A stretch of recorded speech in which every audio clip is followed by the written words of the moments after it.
আমার না আছে রূপ, না আছে আকর্ষণীয় ফিগার।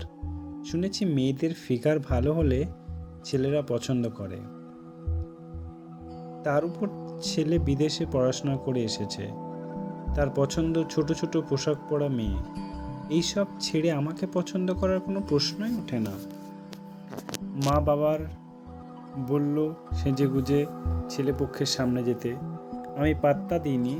আমি দেখতে মোটামুটি শ্যামবর্ণ, চুলের মাঝে সিঁথি কেটে সাধারণ হয়ে থাকি।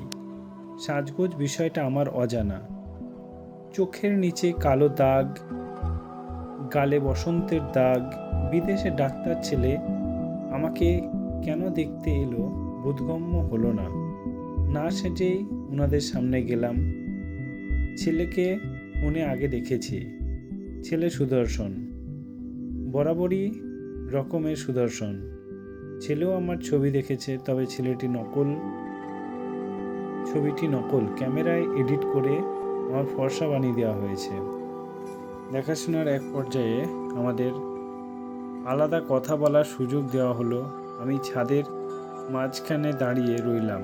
উনি ছাদে উঠতেই মৃদুস্বরে বলল, সাবধানে আসুন, বৃষ্টিতে ছাদ পিছলে হয়ে যাচ্ছে। ছেলেটা খুব সাবধানে টিপে টিপে পা ফেলছে। নিশ্চয় কিছুক্ষণ মধ্যেই তিনি ঝাপসা করে পড়ে ছাদে পিছলে পড়বেন।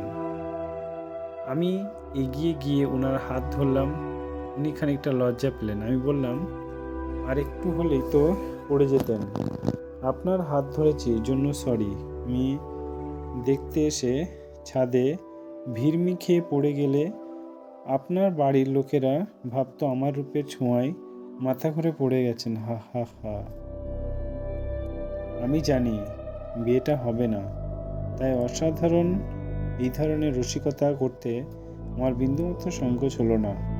আমার কথায় ছেলেটা লজ্জায় লাল হয়ে গেল। ছেলেটা লজ্জায় মুচকি হাসল। সে হাসিতে প্রাণ আছে। ওনার হাসি দেখে আমারও হাসতে ইচ্ছে করছে। তাই ঠিক 1 সপ্তাহ পরে ওনার সাথে আমার বিয়ে হয়ে গেল। অলৌকিক হলেও ঘটনাটি সত্য। আমার মতো রূপহীন মেয়েকে পছন্দ করার কোনো মানেই হয় না। আমি ভেবেই নিলাম ছেলেটার মাথায় সমস্যা আছে। পাগল না হলে এত সুদর্শন একটা ছেলে আমায় বিয়ে করতে রাজি হয়? বাসরাতে ওনাকে বললাম, কি দেখে আমায় বিয়ে করতে রাজি হলেন? উনি একবার মুচকি হেসে বললেন, আমার মা আপনার মতো সাধারণ এক খুব রসিকতা পছন্দ করতেন। সেদিন ছাদে আপনি এত সহজভাবে রসিকতা করলেন দেখে আমার মায়ের কথা মনে পড়ে গেল। আমার জীবনটা কেটেছে গাম্ভীর্যে। চেয়েছিলাম মায়ের মতো সাধারণ আর রসিকতা করতে। পছন্দ করে এমন একটা মেয়ে আমার জীবনে আসুক।